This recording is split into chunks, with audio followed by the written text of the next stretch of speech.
ಮಂಡ್ಯ ಜಿಲ್ಲೆಯಲ್ಲಿ ಹಲವಾರು ಕೇಂದ್ರ ಸ್ಥಾನದಲ್ಲಿರ್ತಕ್ಕಂಥ ಕಚೇರಿಗಳಲ್ಲಿ ವಾಹನಗಳನ್ನ ಖರೀದಿ ಮಾಡಬೇಕಾದ್ರೆ ಸಾಕಷ್ಟು ದುಪ್ಪಟ್ಟು ಕೊಟ್ಟು ಖರೀದಿ ಮಾಡಿ ಬಳಕೆ ಮಾಡ್ತಾರೆ.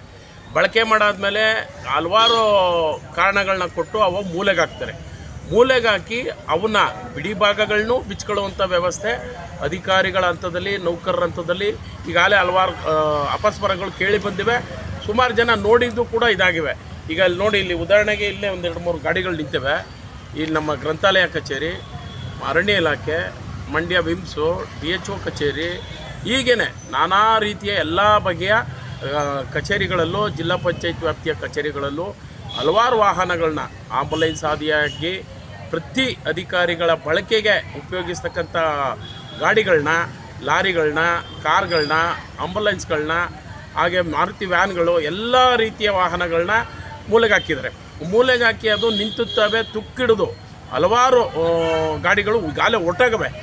ಯಾಕೆಂದರೆ ಇವು ಮರುಬಳಕೆಯಾಗಿ ಅದನ್ನ ಟೆಂಡ್ರ್ ಮಾಡಿ ಯಾರಿಗಾರು ಮಾರಾಟಕ್ಕೆ ಆಗಿ ಸರ್ಕಾರ ಖಜಾನೆಗೆ ಆ ದುಡ್ಡು ಬಂದಿದ್ದರೆ ಇವತ್ತು ಮತ್ತೆ ಗಾಡಿ ತಗೊಳ್ಳೋಂಥ ಒಂದು ವ್ಯವಸ್ಥೆಗೆ ಆ ದುಡ್ಡು ಬಳಕೆ ಆಗ್ತಿತ್ತು.